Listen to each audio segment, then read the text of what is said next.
मैं डॉक्टर चंद्रभूषण शर्मा आपको व्यवसायिक सांख्यिकी के बहुत ही इम्पोर्टेंट लेसन रिग्रेशन इक्वेशन के संबंध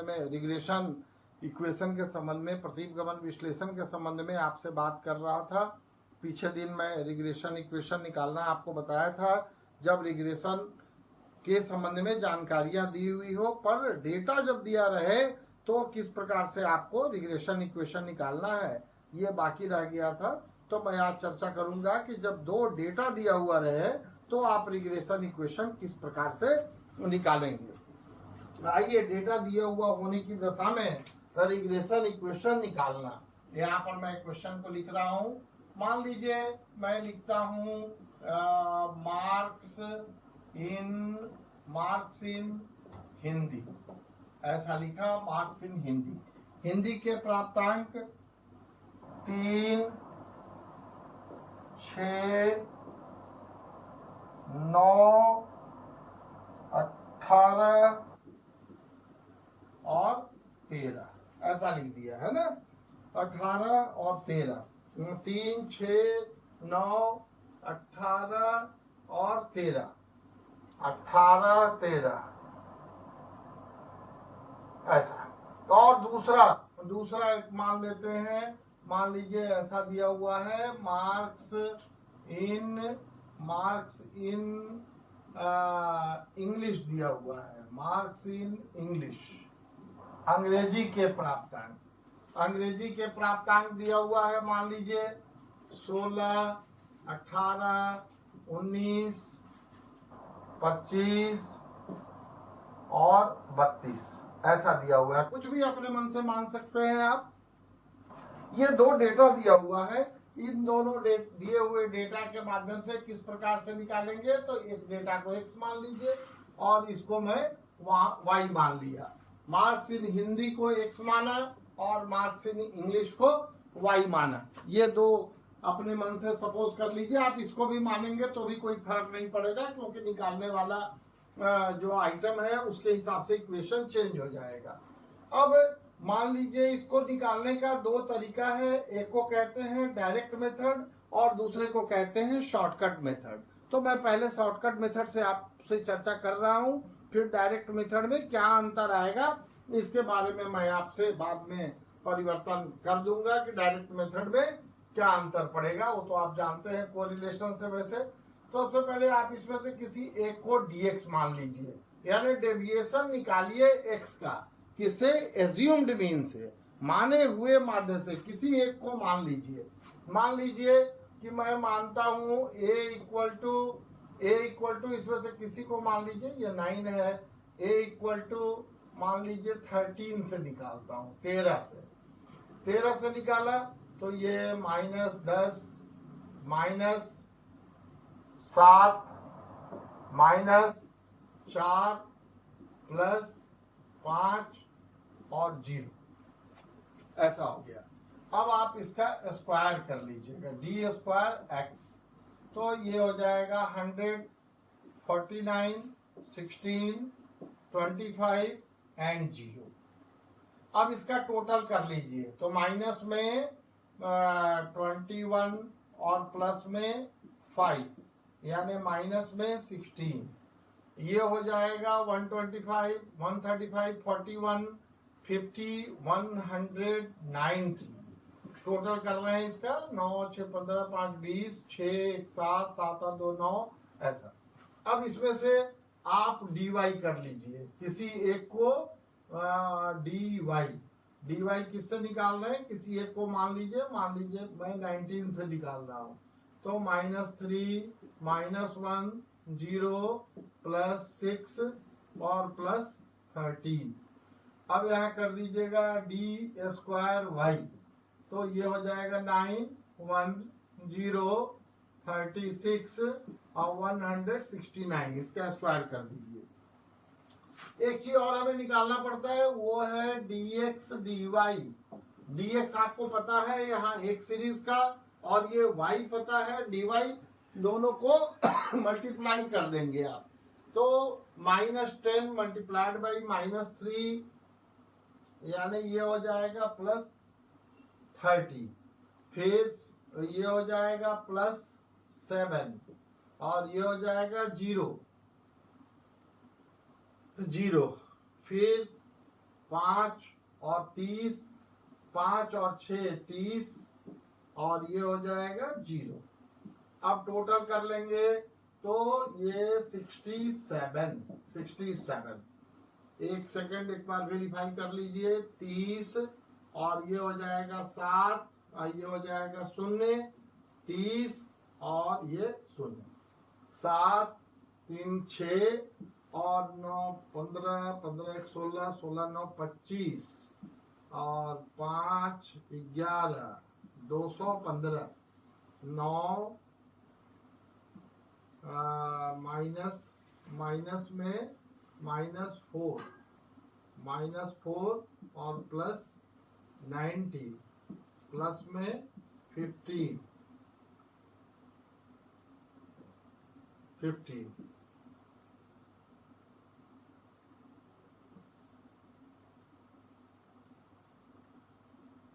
110 टोटल कर लिया सबका।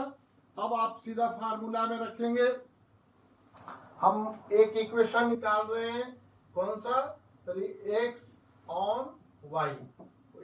ऑन y का इक्वेशन निकाल रहे हैं। x on y, x minus x bar equal to bxy और यहाँ पर हो जाएगा y माइनस y बार। फिर हो जाएगा x। अभी इसके रिक्वायरमेंट के हिसाब से सब कैलकुलेशन करना शुरू करेंगे। तो x बार, सबसे पहला चीज क्या चाहिए? मीन चाहिए x सीरीज का। x bar equal to a plus summation dx divided by n। x bar equal to a कितना है? 13 प्लस dx कितना है? -16 और n इक्वल यानी नंबर ऑफ आइटम, तो कितना हो जाएगा? 5। तो यहाँ पर कर दीजिएगा divided by 5। x bar 13 minus 3.2 यानी x बार इक्वल टू 9.8। ये मीन हो गया कितना? 9.8। ये मीन आ गया, ये निकाल लिया। अब हमें निकालना है bxy निकालना है। तो कर देंगे bxy का एक फार्मूला है, आप डायरेक्टली इससे निकाल सकते हैं, है ना। उतना सारा चीज आपको निकालना नहीं पड़ेगा, इससे आप डायरेक्टली निकाल सकते हैं। क्या है formula? Summation dx dy minus summation dx into summation dy upon n divided by summation d square y minus summation dy का होल स्क्वायर और डिवाइडेड बाई n। ये इसका फार्मूला है ना। इस फार्मूले में रखिए, सारे वैल्यू यहाँ पर अवेलेबल हैं। तो ये कर देंगे bxy equal to dx dy 67 minus summation dx कितना हो गया? -16 इंटू समेशन dy कितना हो गया? 15 डिवाइडेड बाई n यानी नंबर ऑफ आइटम यानी 5 और डी स्क्वायर वाई देख लीजिए 215 माइनस समेशन dy, ये है dy, ये dy है, समेशन dy यानी 15 और स्क्वायर डिवाइडेड बाई n। अब इसको हल करेंगे तो डायरेक्टली bxy का मान निकल जाएगा। इसको हल करना है, इसको हल करेंगे तो bxy इक्वल टू 67 माइनस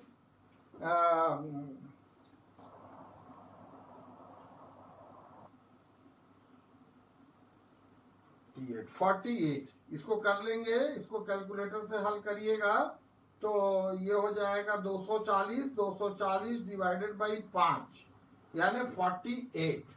48 आ रहा है, माइनस 48। अब इसको आप वेरीफाई कर लेंगे कैलकुलेटर से। अब ये हो जाएगा कितना, 215 minus 225 divided by n। n का वैल्यू रख दीजिए, n का वैल्यू कितना है 5, और 225 डिवाइडेड बाई 5, तो 5 यानी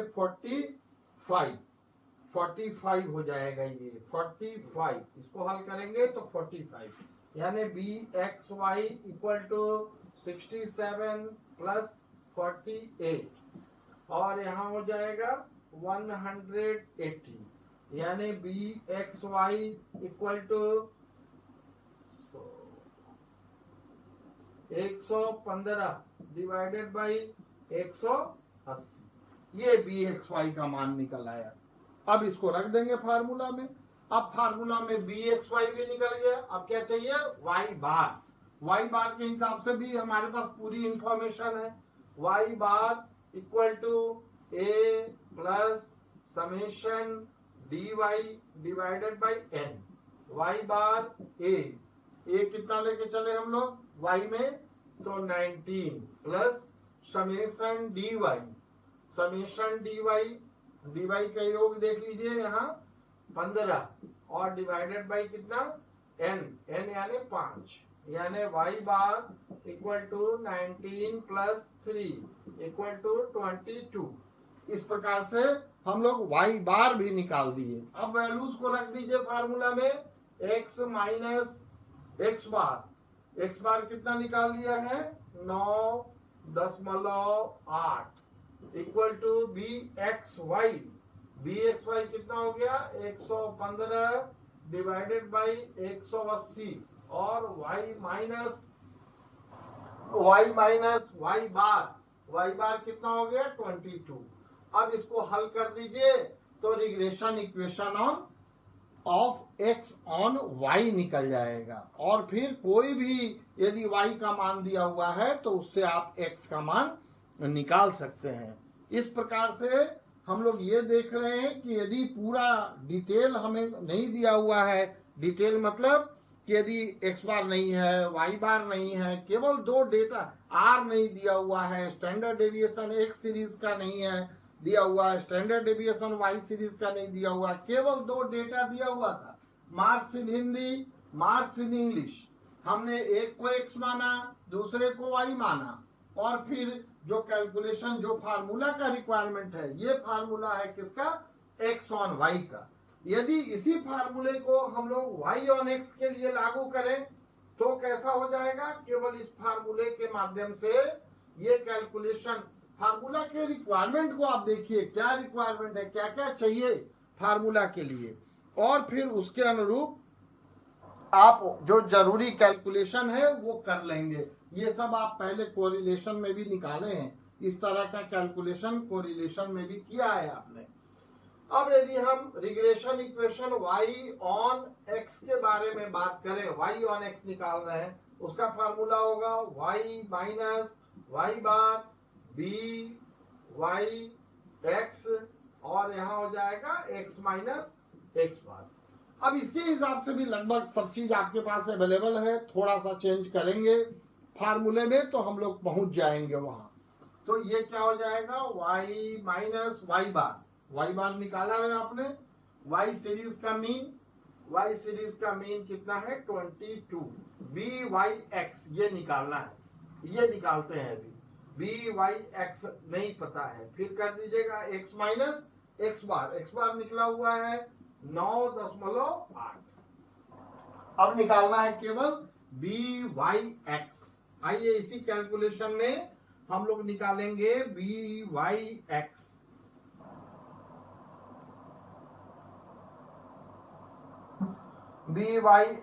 byx इक्वल टू ऊपर का सेम रहेगा, summation dx dy minus summation dx summation dy, और यहाँ पर n, और यहाँ क्या हो जाएगा summation D square x minus summation D X का whole square divided by n। ये फार्मूला रहेगा बी वाई एक्स का। इसमें वैल्यूज को रखेंगे आप, B Y X D X D Y कितना लाए थे हम लोग 67 माइनस dx कितना लिया था, dx देखिए minus 16 into D Y 15 divided by 5 और यहाँ D square X 190 minus dx यानी 16 स्क्वायर डिवाइडेड बाई 5। इसको हल कर लेंगे तो बी एक्स वाई आ जाएगा, सॉरी बी वाई एक्स आ जाएगा, उसको यहाँ रख देंगे तो दूसरा इक्वेशन भी आपका निकल जाएगा। दूसरा इक्वेशन आ गया। अब दोनों इक्वेशन आ गया। अब जो भी वैल्यू अननोन है, जो आप जानकारी आप चाहते हैं, जो वैल्यू निकालना चाहते हैं, वो निकल जाएगा। तो ये कौन सा विधि था, यदि रिग्रेशन कोएफिशिएंट से समीकरण निकालना हो, रिग्रेशन इक्वेशन निकालना हो, कौन से विधि से, रिग्रेशन कोएफिशिएंट वाली विधि से, और हमें निकाल के वैल्यूज नहीं दिया हुआ हो, वैल्यूज हमें सारा याद करना हो क्योंकि केवल डेटा दिया हुआ था। और इसमें भी दो विधि हो सकता है, एक मैं चर्चा किया था आपसे प्रत्यक्ष रीति और एक लघु रीति। ये लघु रीति है, शॉर्टकट मेथड है। शॉर्टकट मेथड किस लिए है, क्योंकि यहाँ आप जो भी कैलकुलेशन कर रहे हो वो किससे कर रहे हैं, एज्यूम्ड मीन से कर रहे हैं, माने हुए माध्य से कर रहे हैं। अब यदि हम लोग डायरेक्ट मेथड से बनाएंगे तो इसको किस प्रकार से क्या परिवर्तन होगा, आइए थोड़ी चर्चा हम लोग करें किसके बारे में, डायरेक्ट मेथड से निकालने के लिए। यदि हम लोग डायरेक्ट मेथड से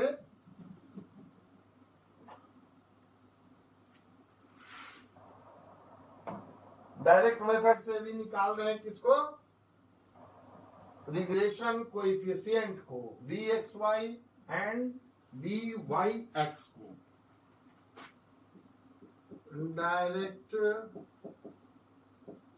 direct method of regression coefficient, regression coefficient का डायरेक्ट मेथड। देखिए डायरेक्ट मेथड में बी एक्स वाई, इसमें शर्त क्या है, तो कहता है कि when deviations are taken from actual mean, actual mean से दूरी लेना है आपको, डेविएशन लेना है, यानी एक्स बार से और वाई बार से, एक्स बार और वाई बार से दूरी लेना है। तो पहले जो भी डेटा दिया हुआ है उसका हम ज्ञात करेंगे, क्या ज्ञात करेंगे, एक्स बार का क्या वैल्यू है और क्या ज्ञात करेंगे, वाई बार का क्या वैल्यू है। दोनों सीरीज के लिए मीन निकाल लेंगे, फिर उस निकाले हुए मीन के का उपयोग करके फार्मूला में निकालेंगे। फार्मूला आप वही मानिए, पहले उसी फार्मूले को मैं देखता हूं, फिर उसमें जो तब्दीली होगा वो कर देंगे। यदि बी एक्स वाई की बात करें तो summation D X D Y minus summation D X into summation D Y, और ये n अब यहां हो जाएगा summation D square Y minus summation D Y का whole square divided by n। ये फार्मूला था किसका, शॉर्टकट मेथड में। अब देखिए इसको यदि डायरेक्ट मेथड में हम लोग यूज करेंगे तो चूंकि दूरी किससे लिया है, डेविएशन मीन से लिया है, डेविएशन मीन से लिया है, तो इसका मूल्य 0 हो जाएगा, इसका मूल्य 0 हो जाएगा। तो ये पूरा आइटम क्या होगा, बेकार हो गया, क्योंकि वैल्यू इसका 0 हो गया। तो ऊपर में क्या बचा, summation D X D Y बचा, बस है ना, ऊपर में डी एक्स डी वाई। यहाँ पर ये वैल्यू क्या हो जाएगा, ये वैल्यू 0 हो जाएगा, तो ये भी ये 0 हो गया। अब डिवाइड करेंगे तो कोई उसका मतलब नहीं है, तो यहाँ पर क्या बचा, समेशन डी स्क्वायर वाई बचा, केवल समेशन डी स्क्वायर वाई बच गया। अब केवल यही फार्मूला रह जाएगा इसका, यानी जब दूरी आप एक्चुअल मीन से लेंगे तो ये डी एक्स डी वाई रहेगा ऊपर में, और नीचे में क्या रहेगा, डी स्क्वायर वाई रहेगा। वैसे ही यदि हम लोग बी वाई एक्स के लिए निकालेंगे तो ऊपर में summation D X D Y, यानी दोनों के एक्चुअल मीन से निकाले हुए दूरी का गुणनफल, और नीचे में डी स्क्वायर एक्स है। तो ऐसा यदि एक्चुअल मीन से निकालेंगे तो ये कैलकुलेशन काफी शॉर्ट हो जाएगा, और फिर आप मीन निकला हुआ है उस मीन को रख के उसी प्रकार से निकाल लेंगे regression equation x minus X bar equal to B X Y और y माइनस वाई बार। अब बी एक्स वाई का वैल्यू यहां से निकाल लेंगे और इसको रख देंगे तो रिग्रेशन इक्वेशन निकल आएगा। तो इस प्रकार से हम डिफरेंट कंडीशन में आपको रिग्रेशन इक्वेशन निकालना बताए हैं। एक चीज और आप जान लीजिए कि कभी कभी निकालते हैं स्टैंडर्ड एरर ऑफ एस्टिमेट की गणना करने के लिए कहा हुआ रह सकता है। Standard error of estimate, standard error of estimate, standard error यदि हम निकाल रहे हैं पहले वाले सीरीज के लिए बी एक्स वाई के लिए स्टैंडर्ड एरर निकाल रहे हैं तो स्टैंडर्ड एरर इक्वल टू क्या होगा, standard deviation into root under 1 minus R square, ये हो जाएगा। और दूसरे सीरीज के लिए निकाल रहे हैं तो standard deviation Y on X equal to standard error Y on X equal to standard deviation Y into root under 1 minus R square. R तो दोनों का रहेगा, आर का मतलब क्या है यहाँ पर, कार्ल पियर्सन का कोएफिशिएंट ऑफ कोरिलेशन, और ये क्या है स्टैंडर्ड डेविएशन एक्स यानी मानक विचलन एक्स सीरीज का, और ये क्या है मानक विचलन वाई सीरीज का। तो इस प्रकार से मैंने रिग्रेशन इक्वेशन दोनों निकालना विभिन्न विधियों से, डायरेक्ट मेथड से, शॉर्टकट मेथड से चर्चा किया। इसके साथ ही रिग्रेशन पर पूरी चर्चा समाप्त होती है। आप इसमें प्रैक्टिस करेंगे किताब से डिफरेंट टाइप के क्वेश्चन को, तो आपका काफी आपको उसमें मदद मिलेगा। साथ ही प्रीवियस ईयर के जो यूनिवर्सिटी में क्वेश्चन आए हुए हैं वो लगभग प्लेन इक्वेशन पर है, डेटा नहीं दिया हुआ रहे, यानी एक्स सीरीज का मीन, वाई सीरीज का मीन, एक्स सीरीज का स्टैंडर्ड डेविएशन, वाई सीरीज का स्टैंडर्ड डेविएशन और कार्ल पियर्सन के कोएफिशिएंट ऑफ कोरिलेशन का मूल्य दिया हुआ रहता है। तो वैसी दशा में आप किस प्रकार से रिग्रेशन इक्वेशन निकालेंगे और किसी एक वैल्यू को या दोनों वैल्यू को जो एक दूसरे पर डिपेंडेंट है किस प्रकार से ज्ञात करेंगे, इससे रिलेटेड क्वेश्चन आप अधिक प्रैक्टिस करेंगे। तो आप जितना प्रैक्टिस करेंगे वो आपको और परफेक्ट बनाएगा, क्योंकि कहते हैं practice makes a man perfect. तो आप प्रैक्टिस करें और परफेक्ट हो। बहुत बहुत धन्यवाद, थैंक यू।